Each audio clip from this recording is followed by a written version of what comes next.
Hello students, आज class 11 का ये फर्स्ट लेक्चर है वेक्टर चैप्टर का।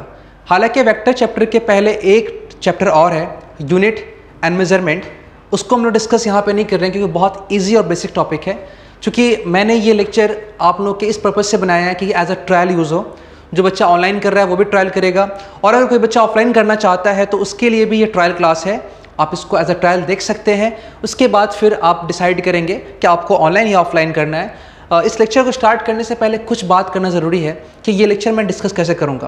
पहला बात तो इस लेक्चर के अंदर में A to Z सारा का सारा टॉपिक कंप्लीट तरीके से पढ़ाया जाएगा। मतलब ये हो गया कि इस लेक्चर को देखने के बाद आपको किसी भी तरह का कोई बुक उठाने की ज़रूरत नहीं है, कोई बुक रीड करने की ज़रूरत नहीं है, कोई और दूसरा लेक्चर या कोई और किसी प्लेटफॉर्म से कुछ भी करने के लिए ज़रूरत नहीं है। इस लेक्चर के अंदर में मैं 1 by 1 ये पहला lecture, second lecture, third lecture और इसी तरह से बहुत सारे लेक्चर्स अपलोड होंगे और एक पूरा सीरीज़ वेक्टर का मैं इसके अंदर कंप्लीट करूँगा। ठीक है, तो आइए स्टार्ट करते हैं, ज़्यादा बात नहीं करते हैं। पढ़ाने का जो मोड होगा, पहले थ्योरी पढ़ाएंगे, थ्योरी पढ़ाने के बाद कुछ एग्जाम्पल्स क्वेश्चंस कराएंगे और फिर उसके बाद फिर क्या होगा कि उसके बेसिस पे कुछ बोर्ड्स के एक्सरसाइज क्वेश्चंस होंगे, कुछ एमसीक्यूज होंगे और बाद में फिर नीट और जेईई लेवल के लिए अगर बात करें तो उनके लिए जो आपका प्रॉब्लम टेक्निक्स होता है वो दिखाया जाएगा। एनसीईआरटी का कंप्लीट रिवीजन इस सीरीज़ के अंदर किया जाएगा और लास्ट में प्रीवियस ईयर पीवाईक्यू जेईई और नीट दोनों के लिए किया जाएगा। ठीक है, फिर सवाल ये उठता है कि सर ये जो लेक्चर मैं कर रहा हूँ इसमें आप बोर्ड्स के हिसाब से पढ़ाएंगे, कंपटीशन के हिसाब से पढ़ाएंगे। मैं वेक्टर का पूरा सीरीज़ कंप्लीट करूँगा, वेक्टर का सीरीज़ बोर्ड्स के हिसाब से भी कंप्लीट करूँगा और कंपटीशन के हिसाब से भी। मैं टॉपिक में बताता चलूँगा कि कौन सा टॉपिक बोर्ड्स के लिए होगा और कौन सा कॉम्पिटिशन्स के लिए। आज पहला लेक्चर है, बिना बेसिक्स के कोई भी एडवांस टॉपिक हम कंप्लीट नहीं कर सकते हैं। तो चलिए जीरो से लेकर के हीरो तक का सफ़र स्टार्ट करते हैं और स्टार्ट करते हैं वेक्टर का पहला लेक्चर।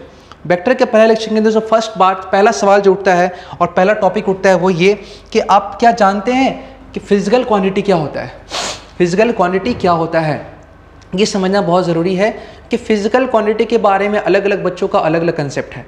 देखिए, बच्चे सोचते हैं कि फिजिकल क्वांटिटी उनको कहते हैं जिनका मेजरमेंट पॉसिबल है। जैसा कि इसका डेफिनेशन है, आप देख रहे हैं सामने कि फिजिकल क्वांटिटी का डेफिनेशन लिखा हुआ है, all those quantity which can be measured is called physical quantity. वो सभी क्वांटिटी जिसका मेजरमेंट पॉसिबल है उसको फिजिकल क्वांटिटी कहते हैं। मैंने आपको बताया था पहले भी कि मैं सारा टॉपिक इस तरीके से कंप्लीट करूंगा कि बेसिक्स कंप्लीट होगा, फिर एडवांस लेवल पे कंप्लीट होगा और मैं आपको दिखाऊंगा कि छोटी से छोटी बातें जहां से आपकी गलती होती हैं। ठीक है, तो एक एक्सपर्ट फैकल्टी यही करता है कि वो छोटी छोटी बातों को भी इस तरह से कलेक्ट करता है कि वहां से भी जो होने वाले मिस्टेक्स है वो मिस्टेक्स कम हो जाए। मिस्टेक्स कम करने के लिए आपको कंसेप्ट क्लियर रखना जरूरी है। जिसको आप छोटा समझ के बहुत ईजी में ले रहे हैं वो भी वहां से भी आपका गलती हो सकता है। तो एक एक्सपर्ट फैकल्टी का काम है कि उस गलती को एग्जाम से पहले आपको क्लासरूम में क्लियर कर दिया जाए। आइए अभी अगर बात करें तो सिंपल, अगर आप किसी चीज़ को हाथ में लेते हैं और उसका मेजरमेंट स्टार्ट करते हैं, एग्जांपल के तौर पे मेरे हाथ में एक पेन है और मैं इस पेन का मेजरमेंट स्टार्ट कर रहा हूँ। सपोज़ ये पेन मैंने आपको दे दिया और कहा कि आप इसको मेज़र करो। मेजरमेंट करने का बाद जैसे ही आएगा आप फटाफट पेन का लेंथ निकालेंगे, पेन का एरिया निकालेंगे, पेन का वॉल्यूम निकालेंगे और आप कहेंगे सर जी यहाँ पर ये सारा क्वांटिटी मेजरेबल है, देयरफॉर हम पेन का मेजरमेंट कर सकते हैं। ठीक है, पेन का मेजरमेंट कर सकते हैं। तो इसके डेफिनेशन के हिसाब से all those quantity which can be measured is called physical quantity. वो सभी क्वांटिटी जिसका मेजरमेंट पॉसिबल है उसको फिजिकल क्वांटिटी कहते हैं। तो आपने पेन लिया और पेन को मेजर किया। अब मेरा सवाल है, क्या बताए ये पेन जो है, क्या ये पेन फिजिकल क्वांटिटी है या नहीं है? अब बताइए, क्योंकि आपको डेफिनेशन मालूम हो चुका है। डेफिनेशन के हिसाब से आप तुरंत आंसर देंगे। तो ये पेन फिजिकल क्वांटिटी है कि नहीं? देखिए, आप लोग मेरे साथ ऑनलाइन कनेक्ट है लेकिन मैं ऐसा ही पढ़ा रहा हूँ कि जैसे कि ऑफलाइन कनेक्ट है आप लोग। अब सभी बच्चों का जवाब क्या है, आप वहाँ से जवाब अपने मन से दीजिए और सभी बच्चों का जवाब होगा कि जी सर ये पेन फिजिकल क्वांटिटी है क्योंकि पेन का मेजरमेंट पॉसिबल है ना बच्चा? तो पेन एक फिजिकल क्वांटिटी है। लेकिन अभी सुनकर आपको ये बात चौंक जाएंगे आप कि पेन फिजिकल क्वांटिटी नहीं है। सर अभी तो आपने बताया जिसका मेजरमेंट पॉसिबल है वो फिजिकल क्वांटिटी होता है, तो फिर पेन फिजिकल क्वांटिटी आप क्यों बोल रहे हैं कि नहीं है? इसका जवाब ये है कि बच्चा, जब मैंने आपको ये पेन दिया था मेज़र करने के लिए, तो याद रखिए ये पेन फिजिकल क्वांटिटी नहीं है, क्योंकि पेन का मेजरमेंट आप नहीं कर रहे हैं, पेन का लेंथ मेजर कर रहे हैं आप, पेन का वॉल्यूम मेजर कर रहे हैं आप, पेन का एरिया मेजर कर रहे हैं आप। देयरफॉर वो सभी चीज़ जिसका मेजरमेंट हो रहा है, पेन का मेजरमेंट नहीं हो रहा है, मेजरमेंट हो रहा है इसके मास का, इसके वॉल्यूम का, इसके एरिया का, इसके हाइट का, और भी बहुत चीज़ जो आप मेजर कर सकते हैं इस पेन के अंदर। पेन का क्वालिटी मतलब डेंसिटी कितना है, इसके मास का डेंसिटी कितना है, और भी बहुत कुछ मेजर कर सकते हैं। पेन का वेट कितना है।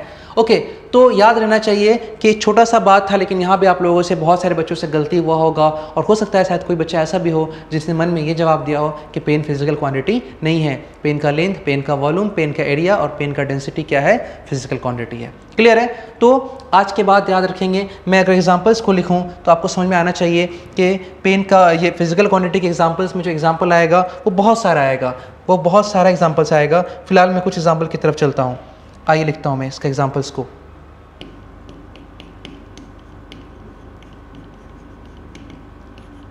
मास, दूसरा मैं लिख देता हूँ वेट,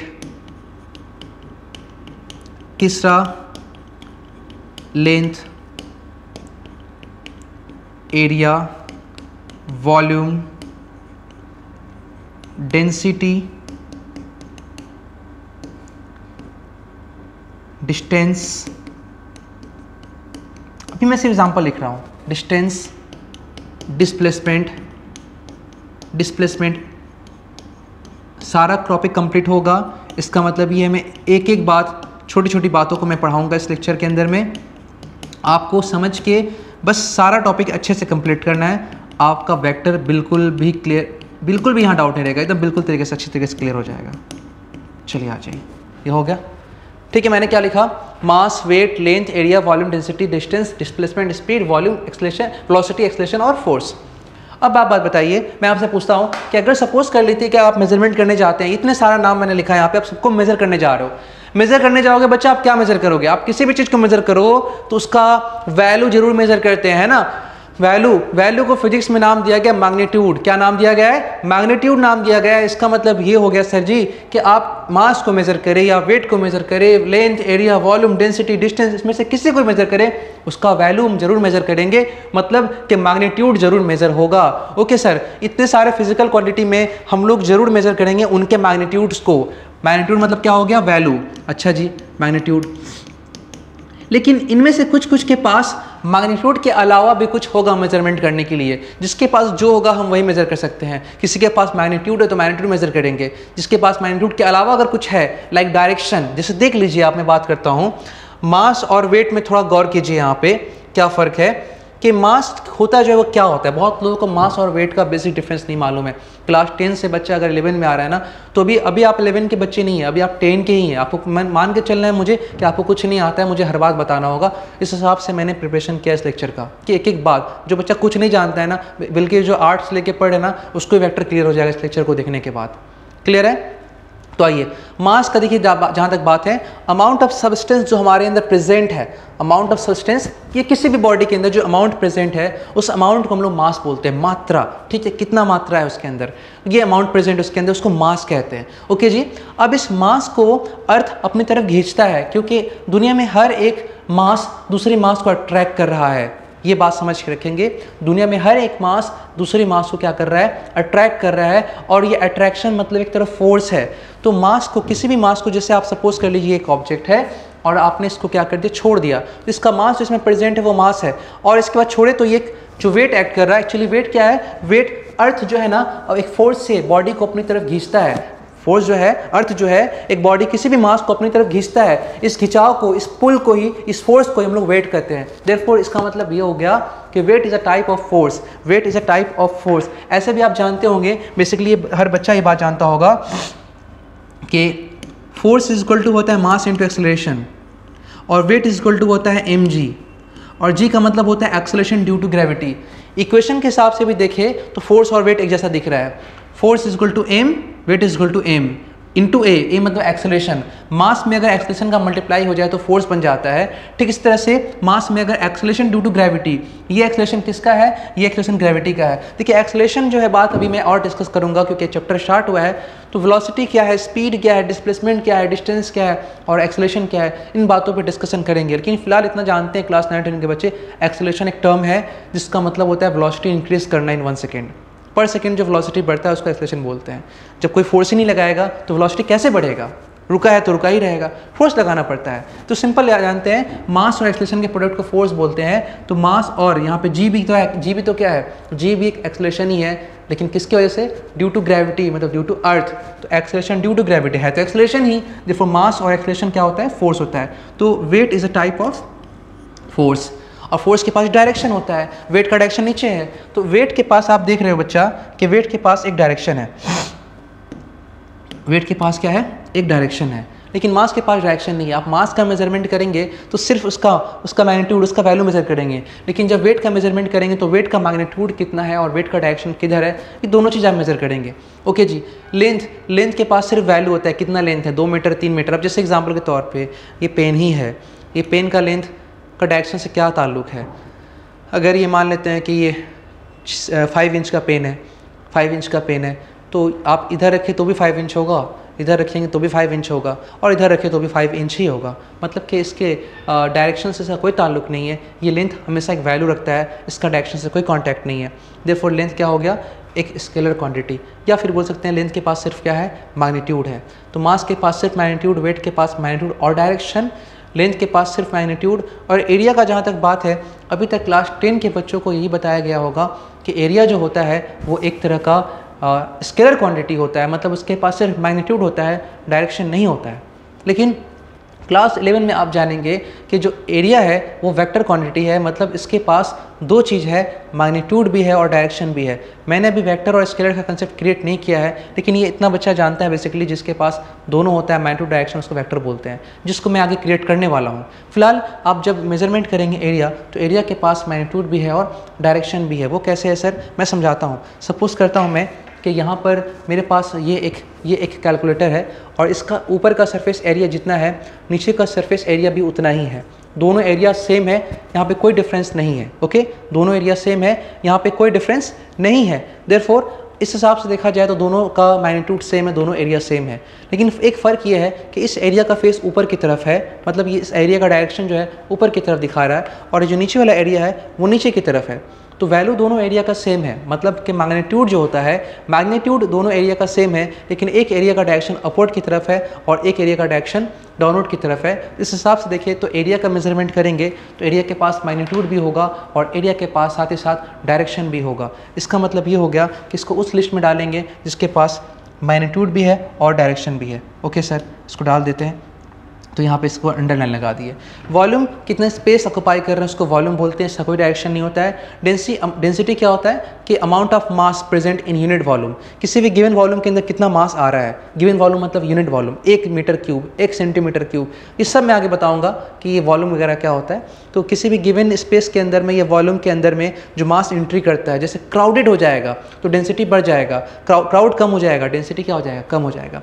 तो किसी भी गिवन, जैसे एक बस है, बस के अंदर पैसेंजर बढ़ता चला जा रहा है, बैठता चला जा रहा है, बैठता चला जा रहा है, एक टाइम में बस पूरा फुल हो जाता है, बोलते हैं यार कितना बस पे चढ़ा लिए, रुको यार पूरा भीड़ लग गया है। मतलब कि डेंसिटी बढ़ गया, क्राउड बढ़ गया, पर इकाई वॉल्यूम में, हर यूनिट वॉल्यूम में, हर 1 मीटर क्यूब में, उस स्पेस में ज़्यादा लोग घुस रहे हैं, ज़्यादा मास का एंट्री हो रहा है, तो उससे बोलते हैं डेंसिटी क्या हो रहा है, बढ़ रहा है। The amount of mass per unit volume, एक यूनिट वॉल्यूम में, 1 वॉल्यूम में जितना मास ऑक्यूपाई करता है डेंसिटी वो सा कहलाता है। अगर किसी का डेंसिटी 2 है, इसका मतलब क्या हो गया, 1 मीटर क्यूब में 2 kg मास होगा। किसी का डेंसिटी 3 है, इसका मतलब क्या हो गया, 1 मीटर क्यूब में 3 kg मास होगा।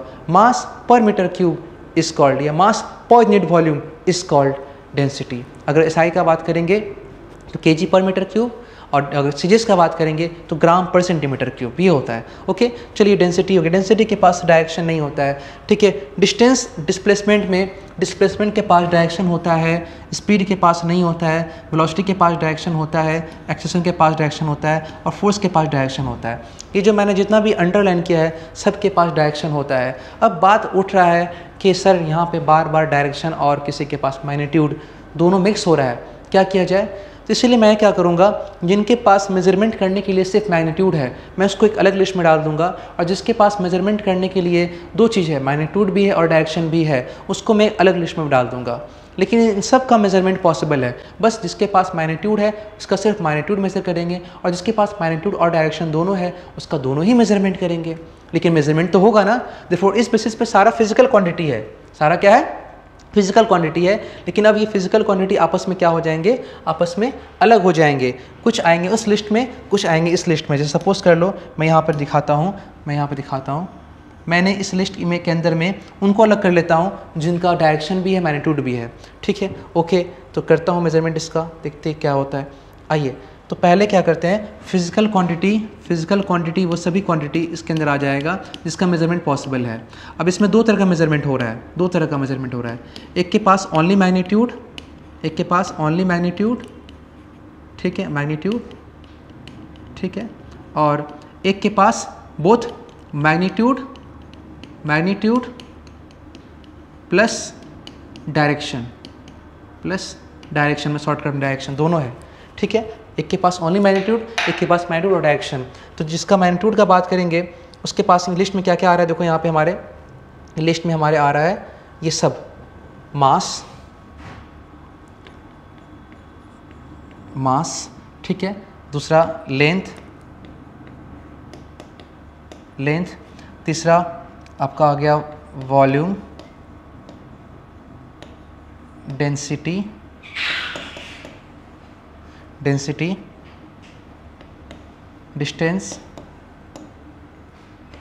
डिस्टेंस, स्पीड, और लास्ट में कर लेते हैं टाइम। ये सब आ गया इसके अंदर में। अब जब बात होगा मैग्नीट्यूड डायरेक्शन दोनों का, तो इसके अंदर आ जाएगा पहला तुम्हारा वेट, एरिया, उसके बाद आ जाएगा डिस्प्लेसमेंट, फिर वेलोसिटी,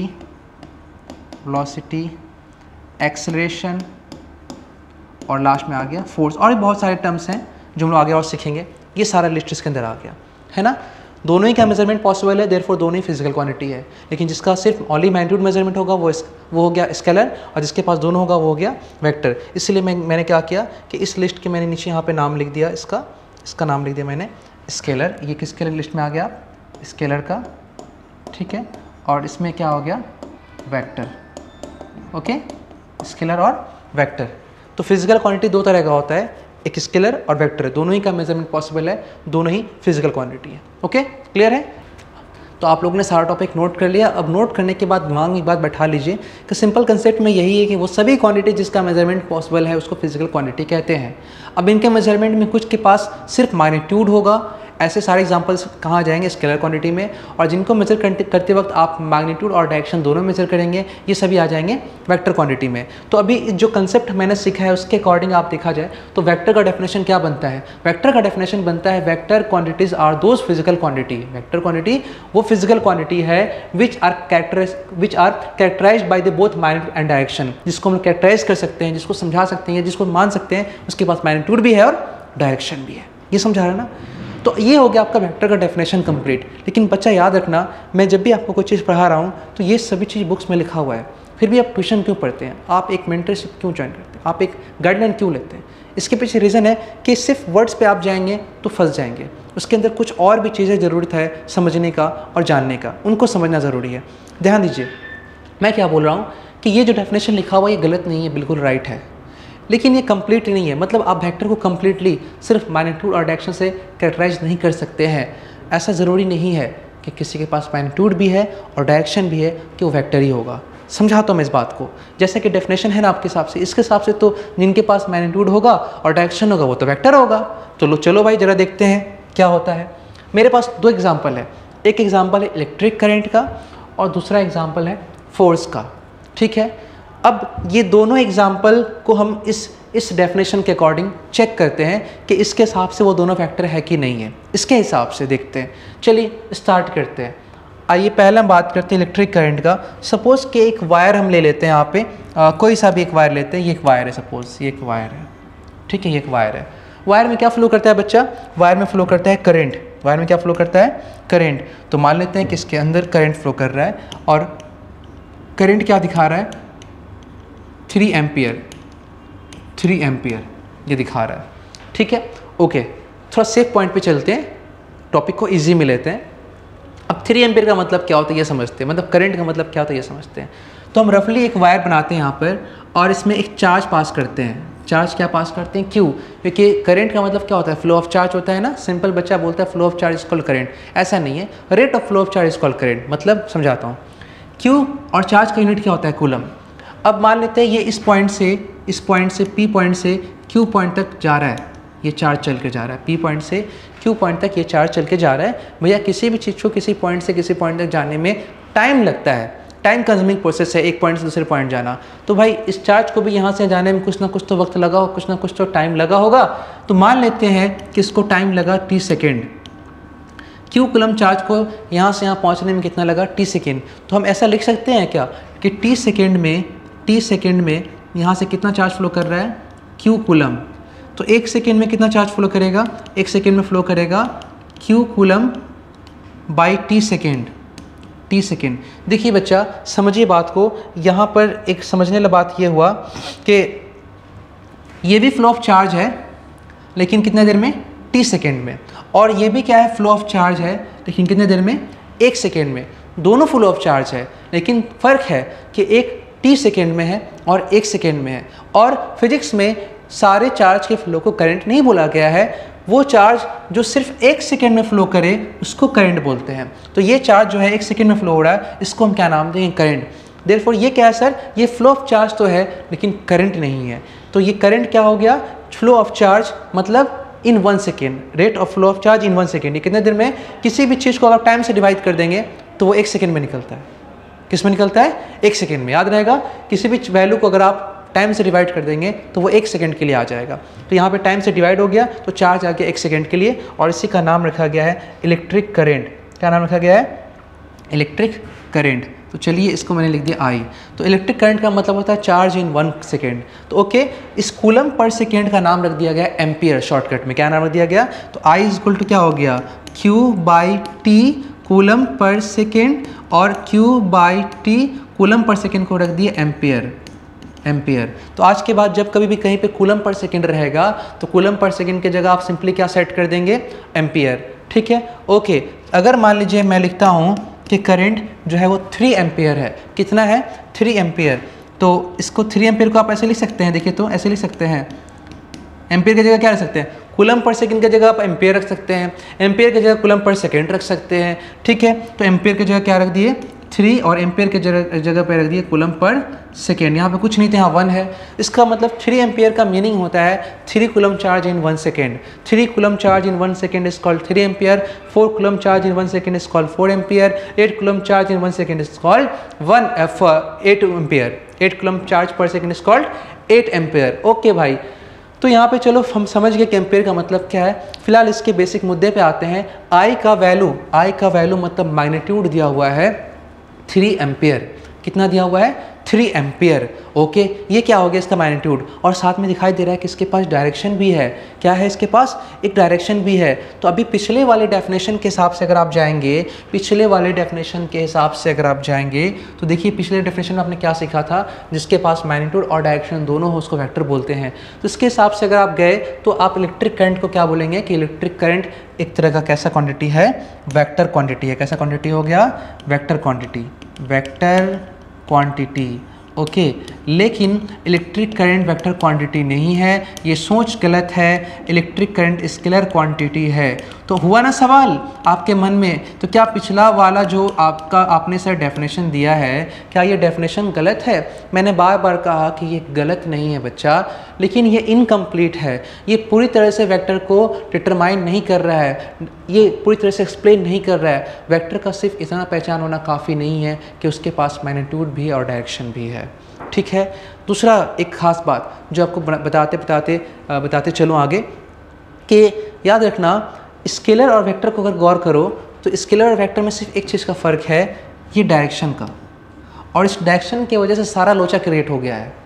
अगर वेक्टर क्वांटिटी के पास डायरेक्शन नहीं होता तो आज वेक्टर भी स्केलर की तरह होता और सब कुछ सारा रूल एंड प्रोसेस अभी तक वही यूज़ करते जो पुराना करते थे। लेकिन इसने बेचारे ने क्या क्रिएट कर दिया, डायरेक्शन, और डायरेक्शन की वजह से अब कुछ चीज़ें डिफरेंट हो गई हैं, तो वो सब चीज़ पहले जैसा वैलिड नहीं होगा यहाँ पे जैसा स्केलर में होता था, है ना। जैसे मैं क्या समझाने वाला हूँ इसको आप देखेंगे आगे लेक्चर पे समझाता हूँ मैं इस चीज़ को क्या बोलना चाह रहा हूँ। तो इसका मतलब ये डेफिनेशन इनकम्प्लीट है। चलिए इसी डेफिनेशन के हिसाब से अब मैं चेक करता हूँ फोर्स को। अभी तो आप देखें ना, उस डेफिनेशन के हिसाब से ये आ रहा था वेक्टर, लेकिन है ये स्केलर, तो उसको एक्सप्लेन कैसे करेंगे, एक्सप्लेन करना भी ज़रूरी है। ओके, अब बात करते हैं वेक्टर के बाद फोर्स का, इलेक्ट्रिक करंट के बाद फोर्स का।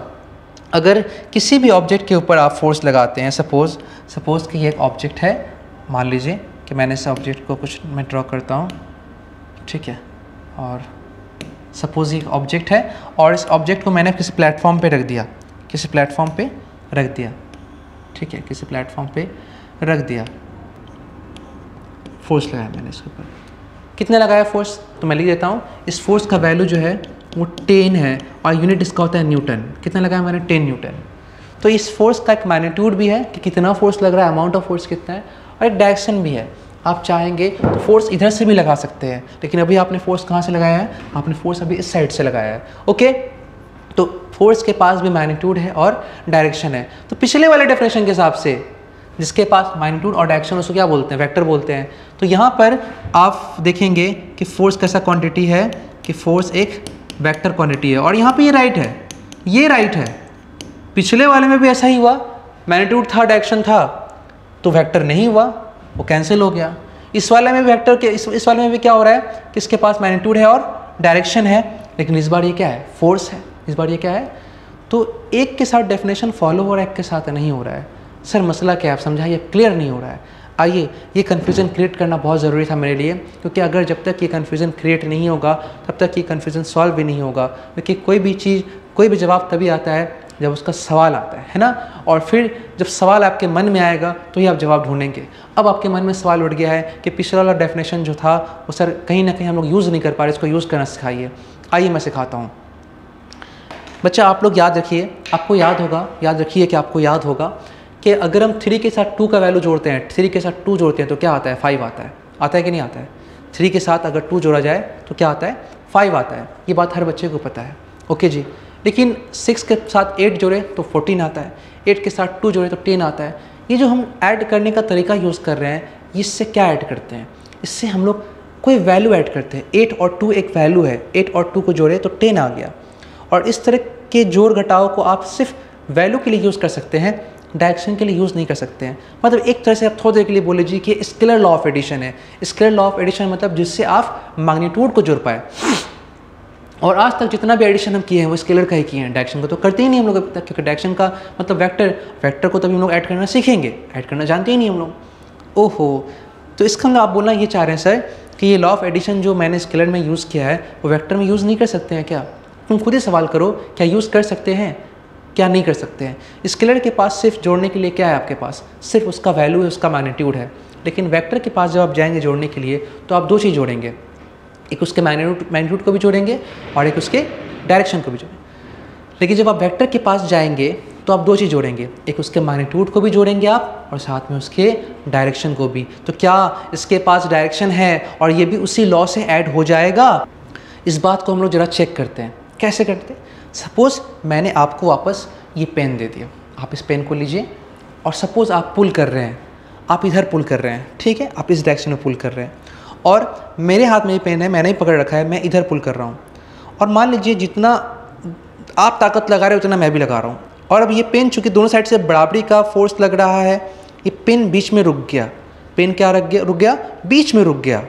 ओके सर, पेन बीच में रुक गया, ठीक है। तो फिर क्या होगा सर, तो आइए देखते हैं क्या होता है।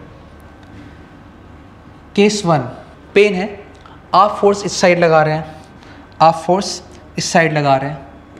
मान लेते हैं आपका फोर्स कितना है, 10 न्यूटन। मान लीजिए बच्चा को मैंने पेन दिया, वो इधर से 10 न्यूटन लगा रहा है। कितना लगा रहा है, 10 न्यूटन।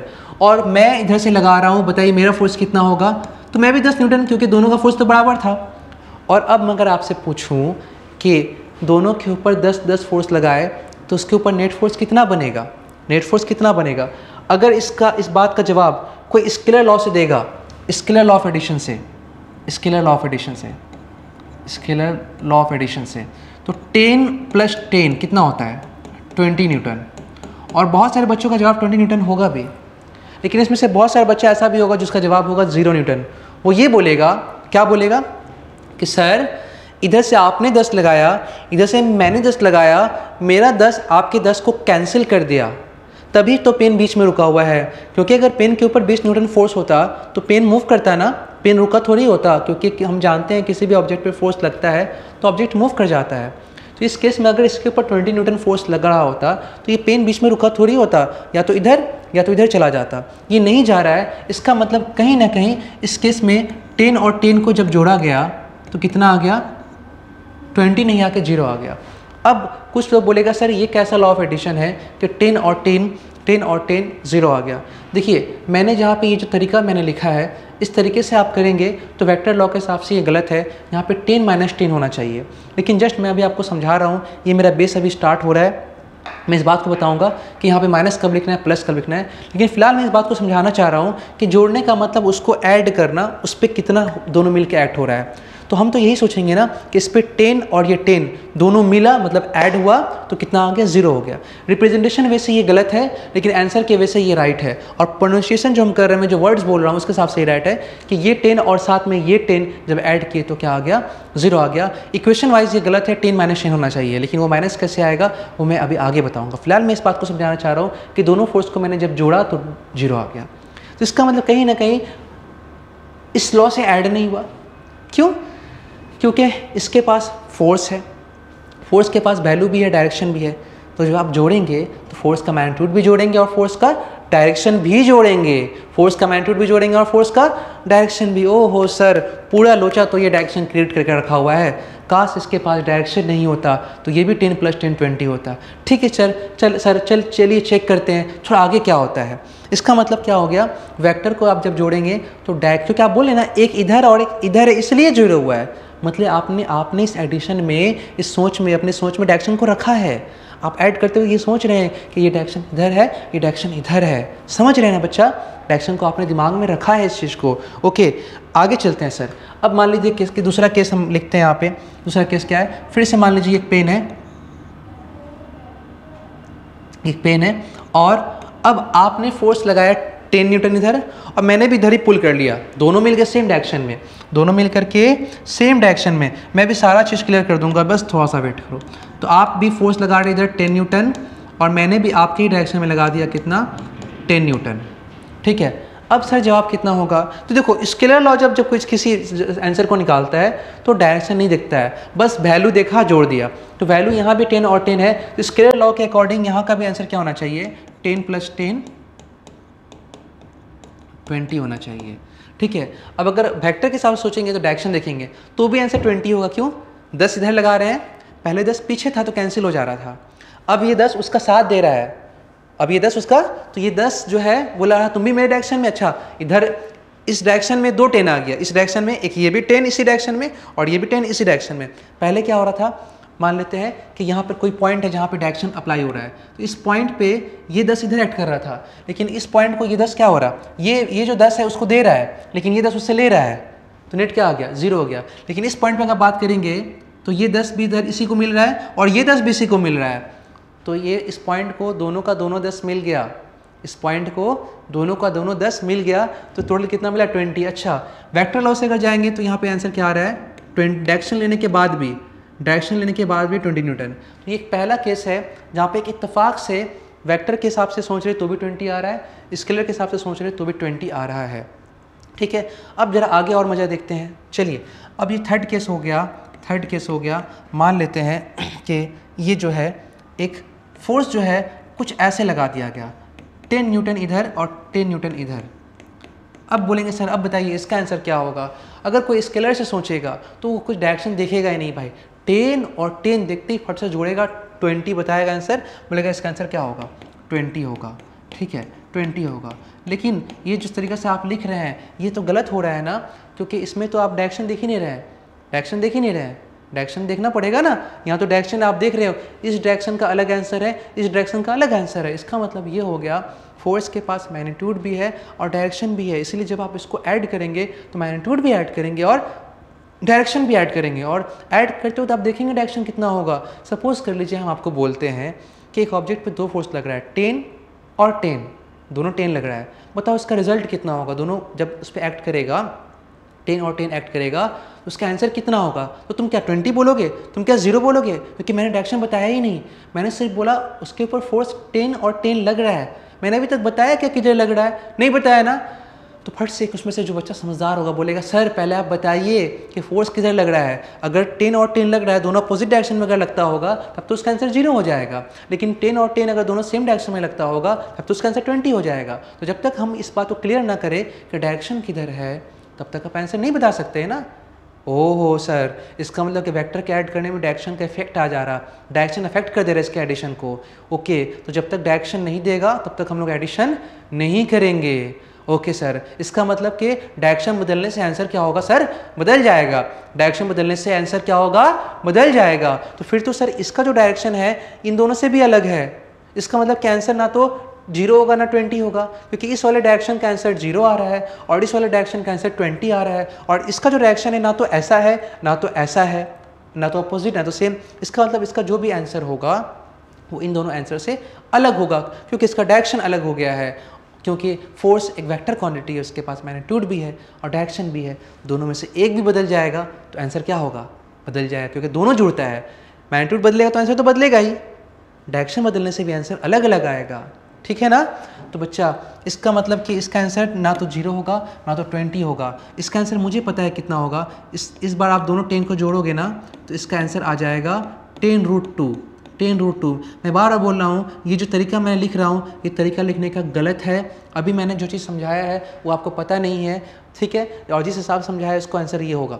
मतलब कि क्लियर अभी आपको नहीं है कि कैसे लिखते हैं यहाँ पे। जिस मैं बता रहा हूँ कि जोड़ना, ये तरीका नहीं जोड़ने का। जोड़ने का तरीका एरो दिखाया जाता है जो मैं आगे समझाऊंगा, है ना। और यूजुअल वे में अगर बात करेंगे तो इसका vector addition vector addition vector addition ऐसे लिखते ही नहीं है। वो तभी मैं सिखा रहा हूँ ना, वो तभी हम लोग आगे सीखेंगे। अगर मैं अभी लिख दूंगा तो आप समझ नहीं पाएंगे। मैं सीधी बोल चाल के भाषा में इस चीज़ को एक्सप्रेस कर रहा हूँ कि इन दोनों को जोड़ेंगे तो 0 आ जाएगा, इन दोनों को जोड़ेंगे तो 20 आ जाएगा, इन दोनों को जोड़ेंगे तो 10√2 आ जाएगा। सर आप ये कैसे जोड़ दिए सर, वही तो बताना है ना, वही तो सीखना है ना। ओके, इतना पता हो गया कि सर अब जब भी हमको अगर कोई पूछेगा कि दो फोर्स को कैसे जोड़ेंगे, दो फोर्स मतलब कि वेक्टर क्वांटिटी, तो हमको पहले पता होना चाहिए उसका मैग्नीट्यूड कितना है, साथ में ये भी पता होना चाहिए कि उसका डायरेक्शन किधर है। सर डायरेक्शन पता कैसे करेंगे, डायरेक्शन वैल्यू तो दिख जाएगा 10, 20, 30, डायरेक्शन कैसे, क्या 30, 40, 60 लिखा होगा, डायरेक्शन कैसे समझेंगे सर। तो डायरेक्शन समझने का तरीका क्या है ये समझो, डायरेक्शन समझने का तरीका क्या है ये समझो, ये समझना पड़ेगा तुमको। डायरेक्शन कैसे बोल के लिखाओगे, क्या लिखोगे। तो डायरेक्शन समझने के लिए सिंपल कंसेप्ट है, ये समझो। देखो बच्चा, ये दो पेन है, ये दो पेन है, सपोज ये फोर्स का डायरेक्शन है, ये एक फोर्स है, ये एक फोर्स है। जब दोनों सेम डायरेक्शन में है तो इन लोगों के बीच एंगल कितना बन रहा है बच्चा, इन लोगों के बीच एंगल 0 बन रहा है ना। देखो ये 0 बन रहा है कि नहीं बन रहा है, ये देखो 0 बन रहा है ना, 0 बन रहा है। लेकिन जब धीरे धीरे ये डायरेक्शन अपना बदलेगा, देखो ये ऊपर वाला वेक्टर डायरेक्शन बदल रहा, तो डायरेक्शन बदलने से इनके बीच का एंगल भी बदल रहा है। Okay sir, okay sir, okay sir. अभी 0 था, तो अगर दो वेक्टर के बीच 0 डिग्री है, दो वेक्टर के बीच, अभी मैंने फोर्स एग्जांपल लिया है, फोर्स भी एक वेक्टर है। अभी मत बोलना कि सब वेक्टर क्यों बोल रहे हो, फोर्स भी तो वेक्टर ही है, क्योंकि इसके पास मैग्नीट्यूड भी है, डायरेक्शन भी है। आगे बात करेंगे ना बाकी चीज़ के बारे में। तो भाई ये क्या हो गया, ये जो है इसके बीच जो एंगल है, ये एंगल बढ़ता चला जा रहा है और डायरेक्शन बदल रहा है। तो जब 0 डिग्री है इनके बीच एंगल, तो दोनों सेम डायरेक्शन में है। किस में है, सेम डायरेक्शन में। लेकिन जब ऐसा हो जाएगा, एंगल 90 हो जाएगा, दोनों एक दूसरे पे परपेंडिकुलर डायरेक्शन पे है। लेकिन जब इन लोग के बीच एंगल 180 हो जाएगा तो ये लोग दोनों अपोजिट डायरेक्शंस में हो जाएंगे। क्लियर है ना। तो इसका मतलब डायरेक्शन देखने के लिए हम लोगों को क्या देखना पड़ेगा, एंगल देखना पड़ेगा। क्या देखना पड़ेगा, एंगल देखना पड़ेगा।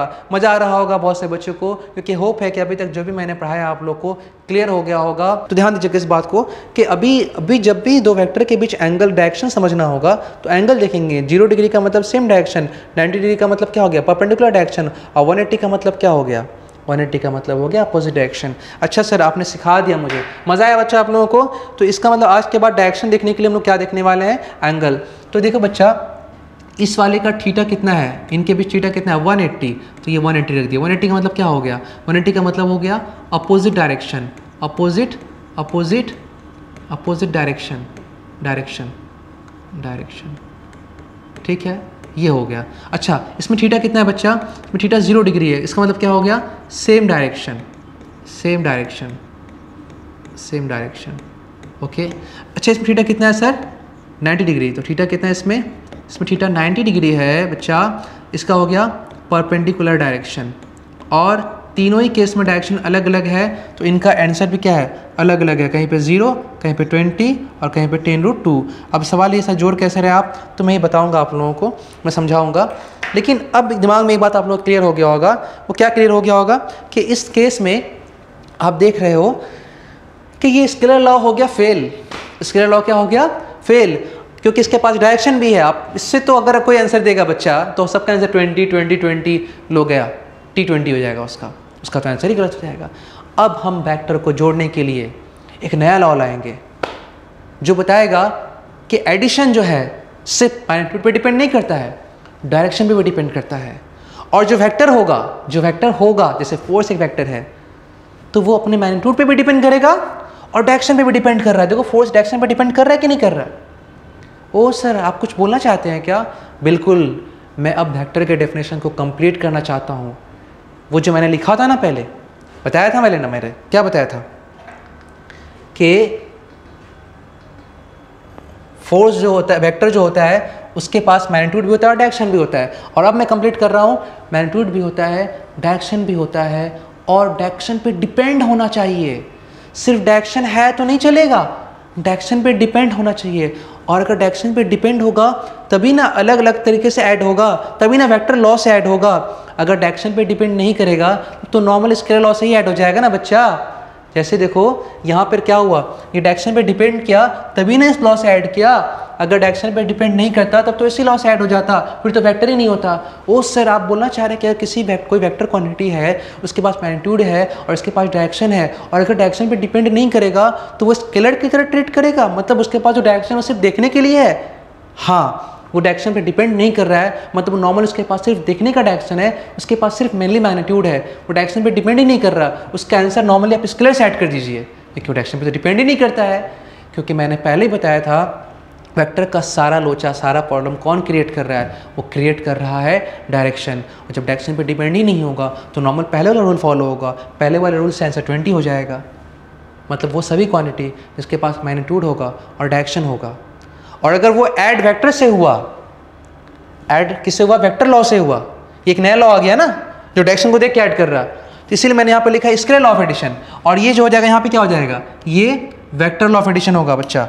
ये क्या होगा बच्चा? ये होगा वेक्टर लॉ ऑफ एडिशन। और वेक्टर लॉ ऑफ एडिशन का मतलब हो गया कि वो ऐड करने के लिए मैग्नीट्यूड को भी देखेगा और डायरेक्शन को भी देखेगा। तो जो vector law of addition follow करेगा वो डायरेक्शन पर डिपेंड होगा, और जो डायरेक्शन पर डिपेंड होगा वही वेक्टर होगा। इसका मतलब ये हो गया कि आप समझाना चाहते हैं सर कि ये जो इलेक्ट्रिक करंट था, कहीं इसका मतलब आप ये तो नहीं बोलना चाह रहे कि इसके पास मैग्नीट्यूड है, इसके पास डायरेक्शन है, लेकिन ये वेक्टर लॉ से ऐड नहीं हो रहा है। इसका मतलब जरूर डायरेक्शन पे डिपेंड नहीं करता होगा, इसका मतलब जरूर डायरेक्शन पे डिपेंड नहीं करता होगा। तो इसी बात को अब समझना है हमको अच्छा से, ये मैं अभी क्लियर करूँगा, पहले आप लोग इसको नोट कर लीजिए। तो आइए अब जानते हैं कि इस हिसाब से फिर इलेक्ट्रिक करंट कैसे वेक्टर क्वांटिटी नहीं हुआ। तो जो कंसेप्ट हम फोर्स में लगाए वही कंसेप्ट हम कहाँ लगाते हैं? इलेक्ट्रिक करंट में लगाते हैं। चलिए लगा के देखते हैं क्या होता है। मैं समझाता हूँ आपको, एकदम मज़े में समझिएगा, एकदम मज़ा आ जाएगा और आपको बिल्कुल क्लियर हो जाएगा कि इलेक्ट्रिक करंट वेक्टर क्वांटिटी कैसे नहीं है। जिस तरह से पिछले टॉपिक में मैंने क्या किया, दो फोर्स को जोड़ के एक रिजल्ट फोर्स लाया, एक इधर जोड़ के मैंने तीसरा एक रिजल्ट वैल्यू लाया। 10 ऐड 10 जोड़ के या तो 0 लाया, या 10 और 10 जोड़ के 20 लाया। तो हम दो कंपोनेंट जोड़ के एक तीसरा कंपोनेंट लाया जिसका नाम था रिजल्ट कंपोनेंट। नेट रिजल्ट कितना आया? एक में रिजल्ट 0, एक में 20 और एक में 10√2 आया था ना। एक का रिजल्ट 0, 10 और 10 जोड़ के 0, 10 और 10 जोड़ के 20, 10 और 10 जोड़ के 10√2 है ना। तो चलिए आते हैं वापस उसके ऊपर, इलेक्ट्रिक करंट के पास। सपोज ये एक वायर है और इस वायर में करंट पास कर रहा है 3 एम्पियर। इसको क्या ले सकते हैं? 3 कूलम चार्ज इन 1 सेकेंड, क्योंकि एम्पियर की जगह रख सकते हैं हम लोग, एम्पियर की जगह क्या रख सकते हैं हम लोग? Coulomb per second. ओके, दूसरा एक और एक्ट हो रहा है, दूसरा एक और 6 एम्पियर। ठीक है, दोनों मिलाकर के तीसरा वायर है ना। देखिए लास्ट टॉपिक में जो हम लोग किए थे यहाँ पे ये देखिए 0, 180, 0 और 90। सपोज अगर मान लीजिए थोड़ा देर के लिए, सपोज एक फोर्स और ऐसा होता, ऐसा 10 न्यूटन और 10 न्यूटन। अब इसका डायरेक्शन क्या है सर? ना तो 0 है, ना तो 90 है, ना तो 180, कुछ नहीं है। तो इसका डायरेक्शन जो भी हो, हम थोड़ा थीटा मान लिए, क्या मान लिए? थीटा मान लिए। तो यहाँ पे हो क्या रहा है, ये थीटा बदल सकता है, अलग अलग थीटा मतलब अलग अलग एंगल। जब थीटा का वैल्यू 0 डिग्री हो जाएगा, मतलब थीटा ऐसा हो जाएगा, मतलब थीटा अभी ये थीटा है, कुछ भी है, थीटा मतलब कुछ भी, थीटा जब 0 हो जाएगा तो सेम डायरेक्शन, थीटा जब 90 हो जाएगा परपेंडिकुलर डायरेक्शन, थीटा जब 180 हो जाएगा, थीटा क्या हो गया इनके बीच, थीटा हो गया, एंगल हो गया 180, तो हो जाएगा अपोजिट डायरेक्शन।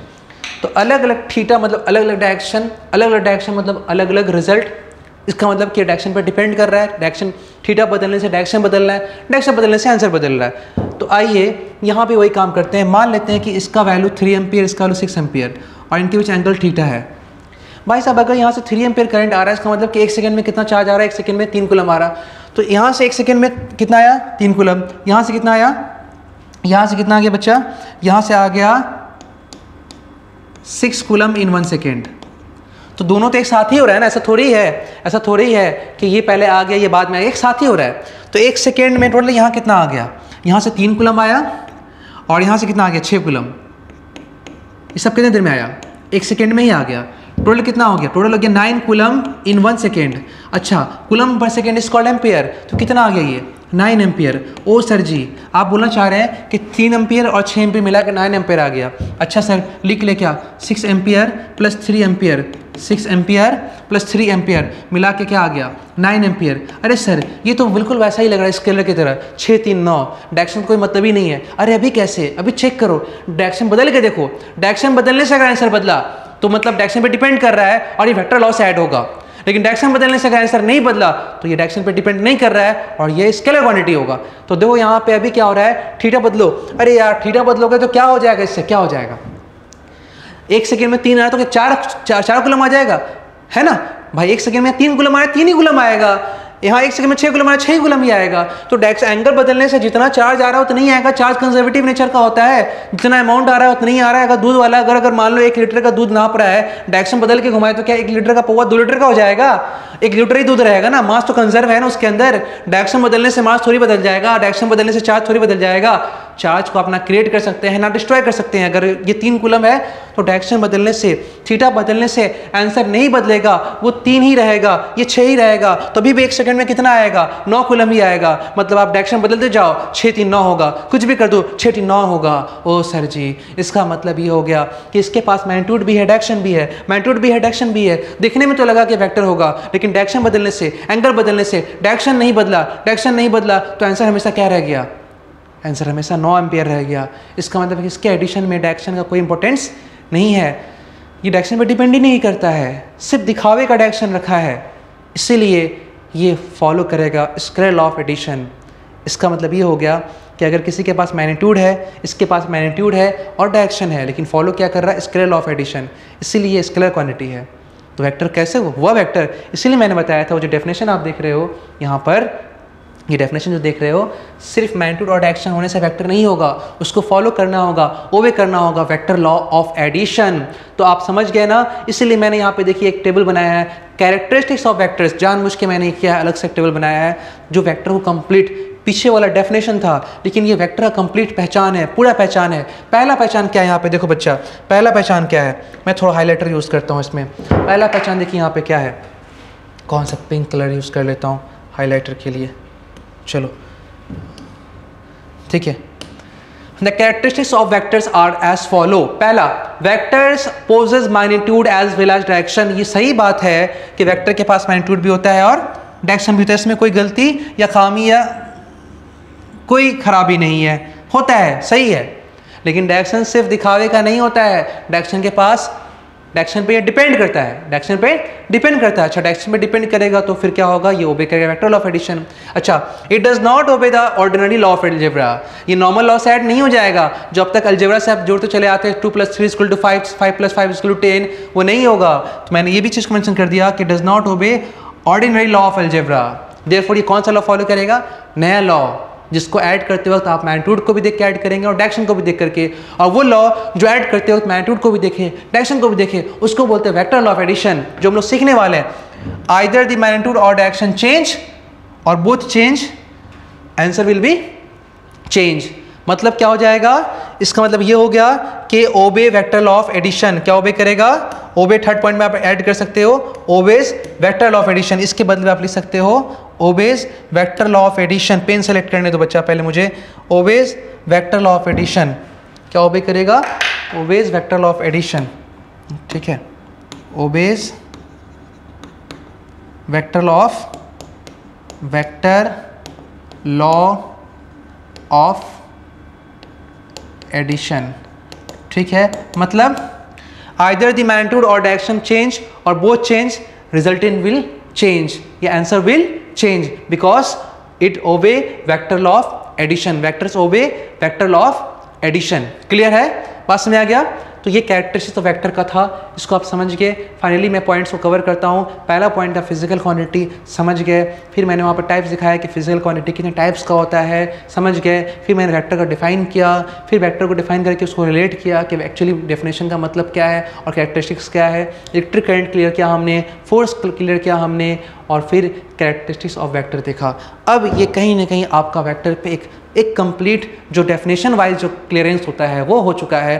फिर भी अभी इसके अंदर मैं बता रहा हूँ बहुत सारे टॉपिक्स ऐसे होंगे जिनके अंदर बच्चों को कुछ भी क्लियर नहीं होता है, क्योंकि सोचते हैं वेक्टर सिर्फ मैग्नीट्यूड और डायरेक्शन। नहीं बच्चा, ऐसे नहीं है। पढ़ाई को समझ के करेंगे ना तो आगे डेप्थ आएगा। अभी के एग्जाम्स में ना स्टेटमेंट वाइज क्वेश्चन पूछ देता है, जिसका थ्योरी पोर्शन स्ट्रांग नहीं होगा वो चीज़ों को रिलेट नहीं कर पाएगा, वो समझ नहीं पाएगा, और जब समझ नहीं पाएगा ना तो फिर पता है क्या होगा, तब जाके फिर बोलेगा क्या, सच में मेरा फिजिक्स तो बहुत वीक हो गया है। वीक होने का कारण है छोटी सी छोटी चीज़ों को आप छोड़ देंगे तो वो जुड़ कर उन बड़ी चीज़ों को सॉल्व नहीं कर पाओगे आप, उन बड़ी प्रॉब्लम्स में सॉल्व नहीं कर पाओगे आप, क्योंकि आपका कंसेप्ट क्या हो गया है, ढीला हो गया है। तो छोटी चीज़ों को मत छोड़ो, छोटी छोटी चीज़ों को इंटीग्रेट करो, जोड़ो, तब जाके एक बड़ा कंसेप्ट क्रिएट होगा।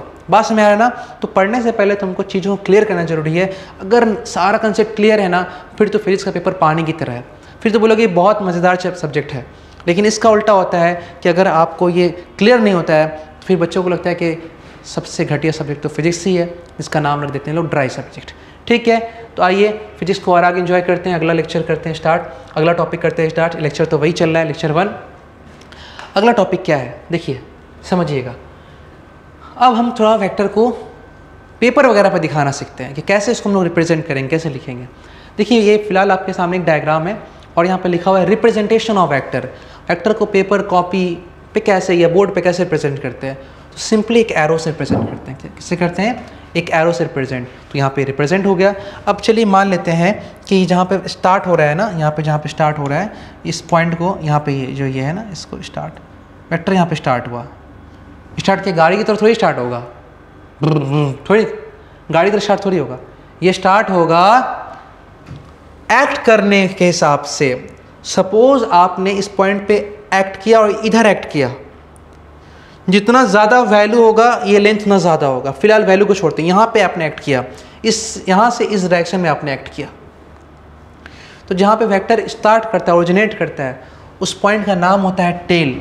और टेल देख करके आपको पता चल जाता है कि वो ओरिजिनेट कहाँ पे हुआ है, वो ओरिजिनेट कहाँ पे हुआ है। तो टेल से आपको क्या पता चलता है, about the origin of vector, origin of vector.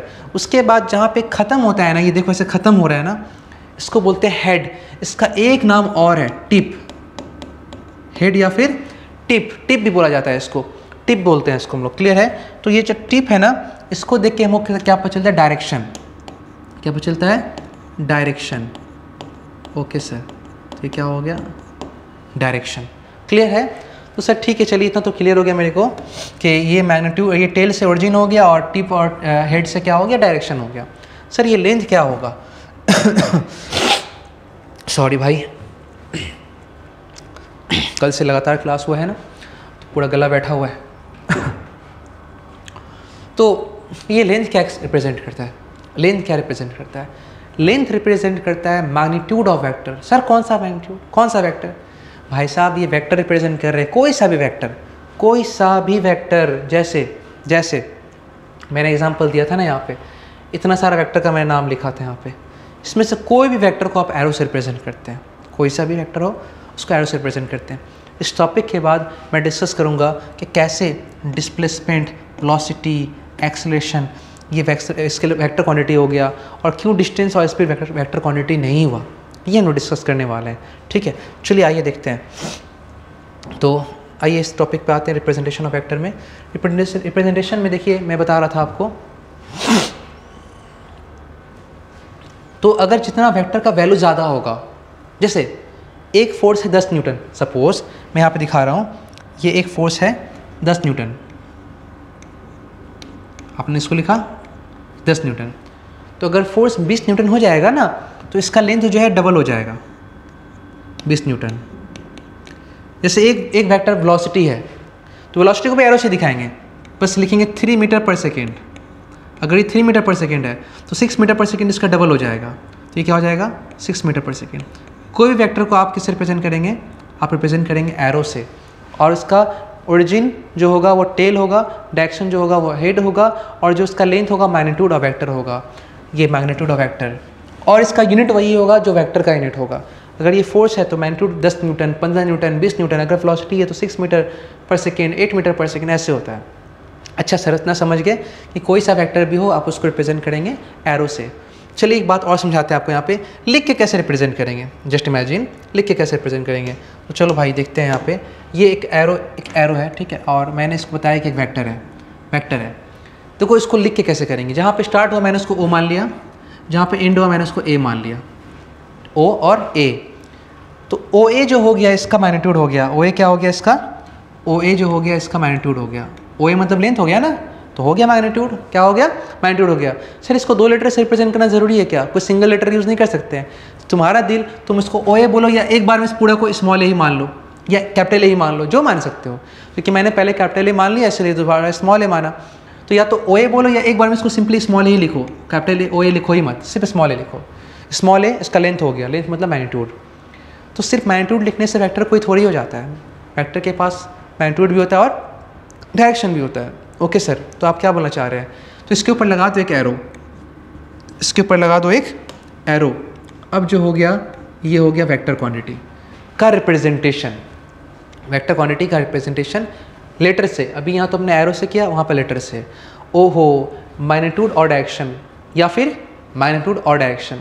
अच्छा सर, एक बात दिमाग में आ रहा है कि अगर मान लेते हैं कि जो वेक्टर होता अगर वो नीचे होता, ऐसे होता, तो क्या उसको हम लोग ऐसे लिखते क्या, ऐसे लिखते क्या, ओ ए, और डायरेक्शन दिखाने के लिए नीचे है तो नीचे लिखते क्या, नहीं बच्चा नहीं, तो भी ऐसा ही लिखते हैं। क्यों सर, तो अगर सर मान लीजिए अगर ऐसा होता, तो अगर वेक्टर ओ ए इधर होता या सिंपली स्मॉल ए, तो उसको ऐसे लिख सकते क्या, ओ ए स्मॉल ए, ऐसे लिख सकते थे क्या, कि नहीं ये भी गलत, इसके लिए भी ऐसे लिखते हैं।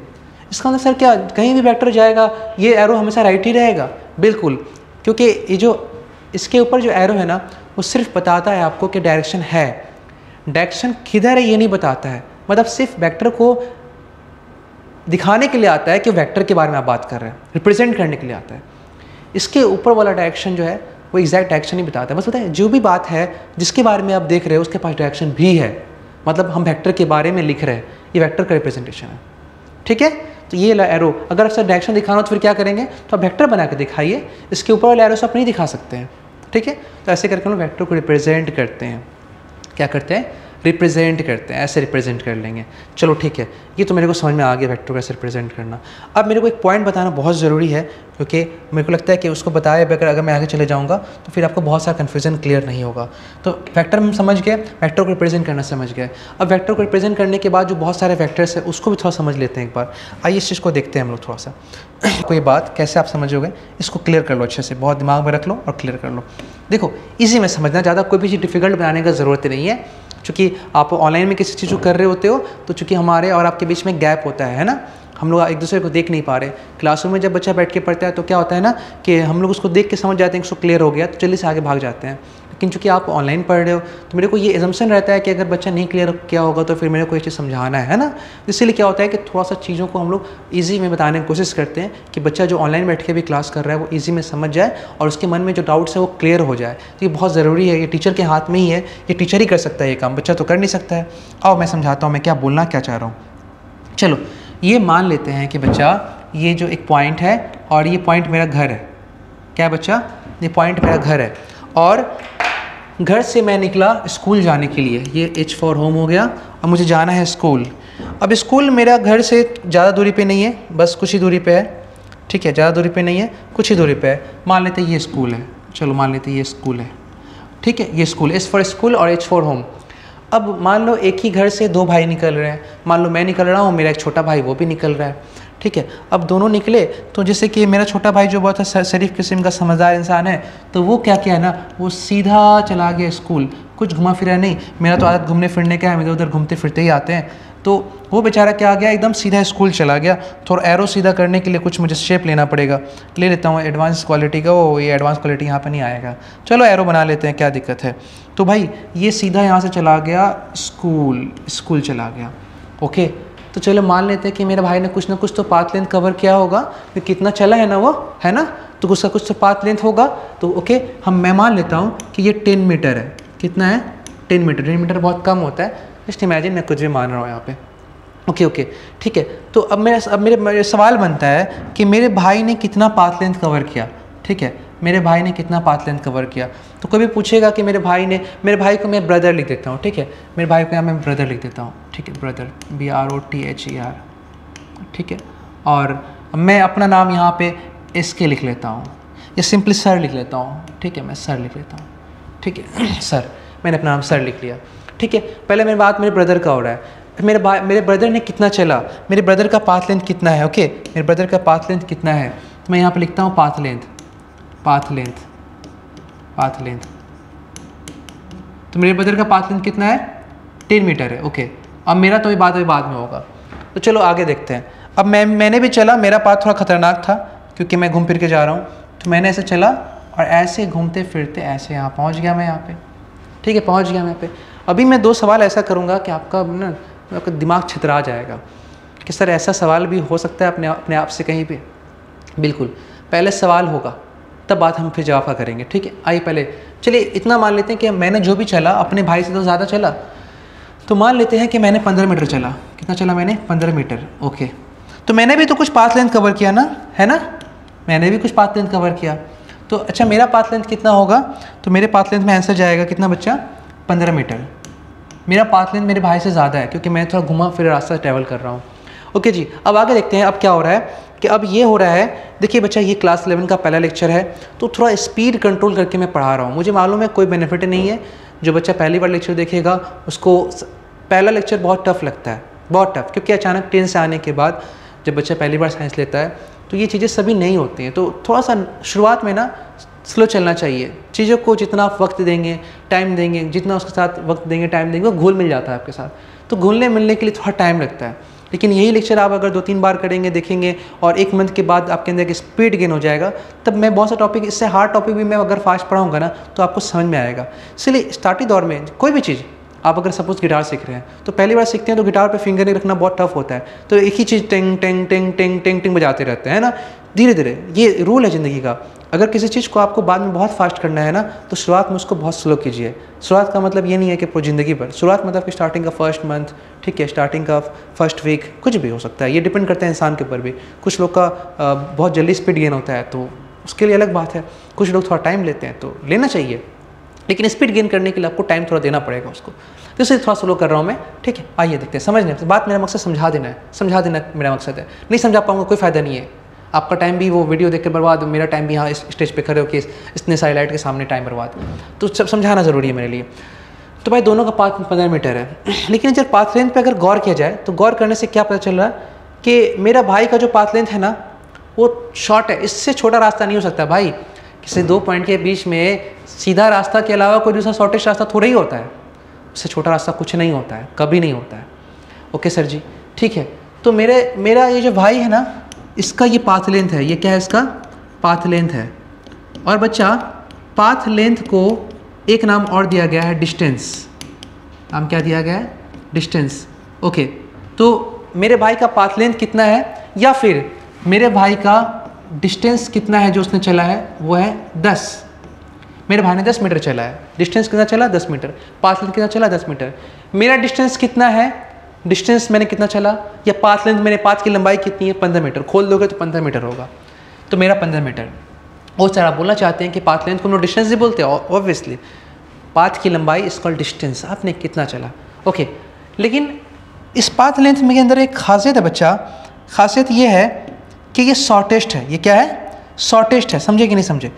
मतलब कि इस पाथ लेंथ को आप एक चीज़ और लिख सकते हो, शॉर्टेस्ट पाथ लेंथ,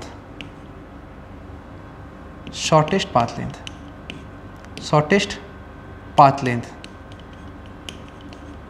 एक minute, path length, shortest path length.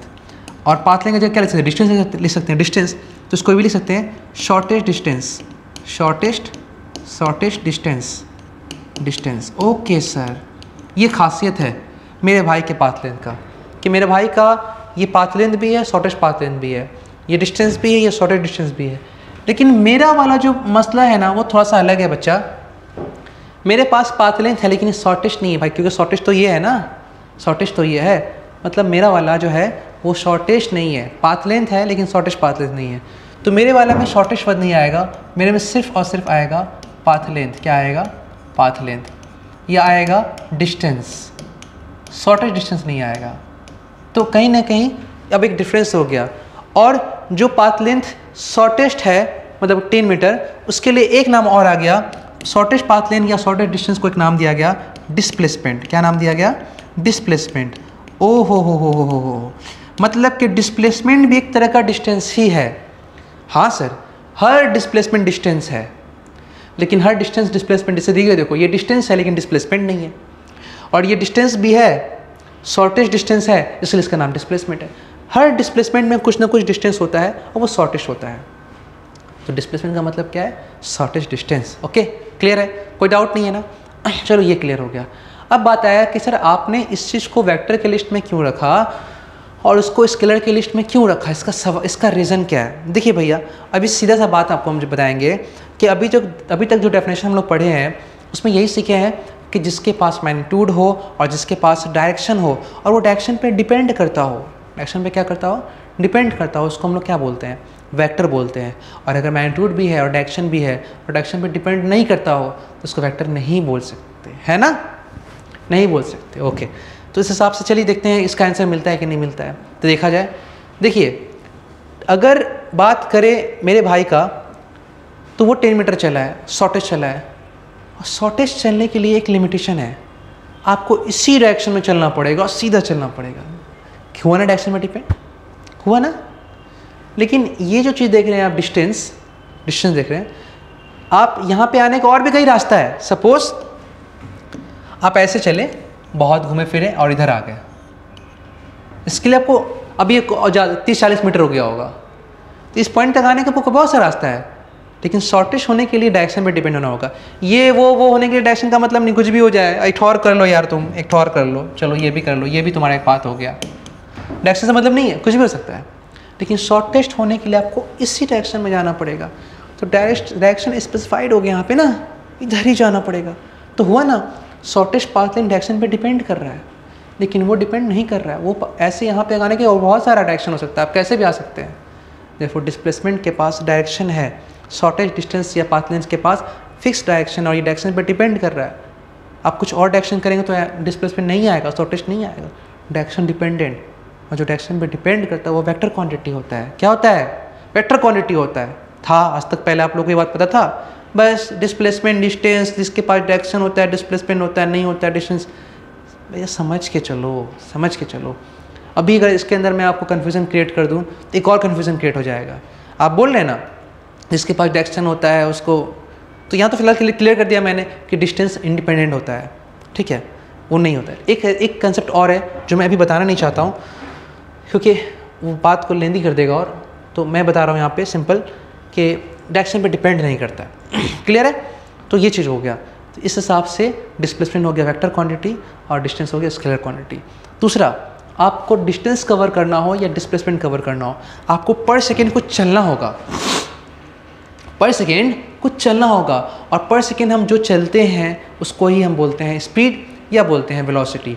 अब कब स्पीड बोलते हैं और कब वेलोसिटी बोलते हैं, ये समझने वाली बात होगी। तो समझिए बच्चा से यहाँ पे अच्छे से क्लियर कीजिए। अगर आप पर सेकेंड 3 मीटर चले तो आपका स्पीड कितना हो गया 3 मीटर पर सेकेंड। कितना हो गया 3 मीटर पर सेकेंड। अगर पर सेकेंड आप 5 मीटर चले तो आपका स्पीड कितना हो गया 5 मीटर पर सेकेंड।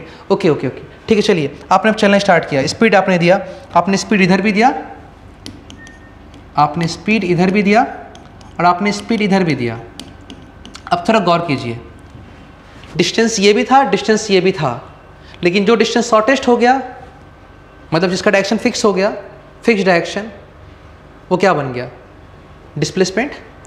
तो जिस डिस्टेंस को डायरेक्शन मिल गया, मतलब एक फिक्स डायरेक्शन मिल गया, वो डिस्प्लेसमेंट हो गया। और जिस डिस्टेंस को डायरेक्शन नहीं मिला, मतलब कुछ भी इधर उधर करके पहुंच रहे हैं, डायरेक्शन पे डिपेंड नहीं कर रहे हैं, मतलब इसका डायरेक्शन नहीं है, कैसे भी आ सकता है वहाँ तक, डायरेक्शन से मतलब नहीं है उसको। तो जिस डिस्टेंस को डायरेक्शन मिल गया वो डिस्प्लेसमेंट बन गया, वो वेक्टर बन गया। और जिस डिस्टेंस को डायरेक्शन नहीं मिला वो डिस्प्लेसमेंट ही, वो डिस्टेंस ही रह गया, वो स्केलर रह गया। इसी तरह से जिस स्पीड को डायरेक्शन मिल गया वो वेलोसिटी बन गया, जिस स्पीड को डायरेक्शन नहीं मिला वो कैसे भी घूम के इधर आ सकता है, वो स्पीड ही रह गया। तो जो जिस डिस्टेंस के पास डायरेक्शन हुआ वो वेक्टर हो गया। मतलब कि हम बोलना चाह रहे हैं बच्चा, हम ये बोलना चाह रहे हैं डिस्टेंस में अगर डायरेक्शन मिल जाए, डायरेक्शन भी आ जाए, है ना, तो क्या हो जाएगा वो हो जाएगा डिस्प्लेसमेंट। यहाँ पे जगह थोड़ा कम हो गया मुझे, तो मुझे थोड़ा स्पेस चाहिए यहाँ लिखने के लिए। थोड़ा मैं नीचे लिखता हूँ, इस चीज़ को लिखता हूँ, चलो आ जाओ, मैं यहाँ लिखता हूँ। अगर डिस्टेंस को क्या मिल जाए बच्चा, डायरेक्शन मिल जाए, तो बच्चा वो क्या बन जाएगा, वो बन जाएगा डिस्प्लेसमेंट। क्या बन जाएगा डिस्प्लेसमेंट। ओके जी ठीक है। उसी तरह से स्पीड को अगर डायरेक्शन मिल जाए, मतलब सीधा चलने लगे कि फिक्स डायरेक्शन में चलने लगे, स्पीड को अगर डायरेक्शन मिल जाए, मतलब वो डायरेक्शन जो फिक्स डायरेक्शन में सीधा चलता है उसका वो डायरेक्शन पे डिपेंड करता है, और जो इधर उधर डायरेक्शन में चलता है वो डायरेक्शन पे डिपेंड नहीं करता, वो कैसे भी आ सकता है, लेकिन इसके लिए इधर ही जाना पड़ेगा। तो स्पीड को अगर डायरेक्शन मिल जाए तो क्या बन जाता है, वो बन जाता है वेलोसिटी। समझे कि नहीं समझे। बाकी आगे है और डिस्टेंस भी, डिस्प्लेसमेंट भी आगे और कंसेप्ट सीखेंगे अलग से। नेक्स्ट चैप्टर जो है हम लोग का वन डायमेंशन मोशन, वहाँ भी इसका कंसेप्ट है, वहाँ भी इस बात को समझाएंगे हम इस चीज़ को। आ जाओ थोड़ा सा अलग से। तो ठीक है, ये स्पीड के पास डायरेक्शन मिल गया तो ये क्या हो गया वेलोसिटी। मतलब सीधा हो गया कि डिस्प्लेसमेंट तय करने के लिए वेलोसिटी और डिस्टेंस तय करने के लिए स्पीड लगता है मुझे, है ना। डिस्प्लेसमेंट तय करने के लिए हम लोग क्या रिक्वायरमेंट है, डिस्प्लेसमेंट तय करने के लिए मुझे रिक्वायरमेंट है वेलोसिटी, और डिस्टेंस तय करने के लिए मुझे रिक्वायरमेंट है स्पीड। ओके ना, क्लियर है, समझ गए अच्छे से। तो ये रहा तुम्हारा कंसेप्ट कि क्यों वेलोसिटी और डिस्प्लेसमेंट वेक्टर क्वांटिटी हो गया और क्यों स्पीड और डिस्टेंस जो है स्केलर क्वांटिटी रह गया। अब बात आता है एक्सेलरेशन का। तो एक्सेलरेशन सिंपल है, आप फोर्स लगाते हैं जिधर, बॉडी उधर ही एक्सेलरेट करता है। एक्सेलरेट मतलब कि वेलोसिटी चेंज करता है। फोर्स ऊपर लगाएंगे तो वेलोसिटी ऊपर चेंज होगा। तो एक्सेलरेशन क्या है, वेक्टर क्वांटिटी है। और भी बहुत डेप्थ वाला बात एक्सेलरेशन के अंदर है जो नेक्स्ट चैप्टर में क्लियर होगा वन डायमेंशन मोशन के अंदर में, वहाँ हम लोग पढ़ेंगे इस चीज़ को। तो होप है ये टॉपिक आपको क्लियर हो गया होगा। तो उस हिसाब से आपका यहाँ पे आज का ये लेक्चर जो है ऑलमोस्ट लेक्चर 1 ये मैंने यहाँ पे कंप्लीट किया। इस लेक्चर को आप अच्छे से पढ़ेंगे, रिवाइज करेंगे। उसके बाद हमारा सेकेंड लेक्चर आएगा जिसमें हम डिस्कस करने वाले हैं कि ओरिएंटेशन ऑफ वेक्टर क्या होता है। फिर इसके बाद हम देखेंगे एंगल बिटवीन वेक्टर क्या होता है। ठीक है, उसके बाद यहाँ पे कुछ क्वेश्चन सेक्शन भी होंगे इसके अंदर में। ठीक है, क्योंकि अभी तो थ्योरी चल रहा है हम लोगों का, उसके बाद क्वेश्चन सेक्शन होगा। तो क्वेश्चन के सेक्शन में हम जाएंगे, लेकिन कुछ थ्योरी कंप्लीट करने के बाद। होप है इसके पहले आप लोग जितना भी टॉपिक्स अच्छे से मैंने आज पढ़ाया आप लोगों को, आप इसको अच्छे से पढ़ेंगे। रिवाइज करना ज़रूरी है, नहीं तो भूल जाएंगे। और जितना ज़्यादा से ज़्यादा हो सकेगा हमारे इस चैनल को सपोर्ट करेंगे, इसको लाइक करेंगे, सब्सक्राइब करेंगे, शेयर करेंगे। बाय द वे अगर कोई डाउट आपको होता है, कोई भी डाउट आपको आपके अंदर अगर हो जा रहा है, आपको ऐसा लगता है कि यहाँ पर डाउट क्रिएट हो रहा है मुझे, तो आप डाउट के लिए अपने व्हाट्सएप के ग्रुप के माध्यम के थ्रू भी कर सकते हैं। जो बच्चा जुड़ा हुआ है हमारे साथ तो व्हाट्सएप ग्रुप के थ्रू कर लेता है, और जो बच्चे नए हैं वो कमेंट सेक्शन में भी मैसेज डाल सकते हैं, अपने डाउट्स को डाल सकते हैं, वहाँ से क्लियर कर सकते हैं। और इसके अलावा फिर हमारा बहुत सारा डाउट सेशन है, ठीक है, जो हम लोग देते हैं पर्सनल अपने बच्चों को भी देते हैं और बाहर वाले बच्चों को भी देते हैं। तो उसके लिए आपको जानने के लिए जानकारी अगर चाहिए तो हमारा जो कॉन्टैक्ट नंबर है 8013082526 उस पर आप कॉन्टैक्ट कर सकते हैं। होप यहाँ पे एक नंबर शायद दिया हुआ हो, ठीक है, आप इस नंबर पे कांटेक्ट कर सकते हैं। कोई भी इंक्वायरी हो, कोई परेशानी हो, आप यहाँ बात कर सकते हैं कि आप अगर चाहेंगे कि कोई डाउट सेशन करना चाहते हैं या कोई बैच ज्वाइन करना चाहते हैं डाउट का, तो आप इस पर कांटेक्ट करके बात करके उस बैच को आप ज्वाइन कर सकते हैं। और चूँकि ये ट्रायल लेक्चर है, ये लेक्चर कंप्लीट हो गया है, अगर किसी को चाहिए कि सेकेंड लेक्चर भी है तो इसको आप बेल आइकन दबा देंगे, ऐसे तो आपको नोटिफिकेशन मिल जाएगा। प्ले लिस्ट में मैं इसके लेक्चर्स को डाल दूंगा, आप प्ले लिस्ट से जा करके इसके लेक्चर, सेकेंड लेक्चर को, थर्ड लेक्चर को, फोर्थ लेक्चर को आप देख सकते हैं, ठीक है। तो ये सारा सीरीज़ आपको वहाँ पे ही मिल जाएगा, वो हम लोग कंटेंट को सेपरेट रखेंगे, कोई बच्चा आसानी से खोज सकता है, ठीक है। तब तक के लिए थैंक यू, गुड नाइट।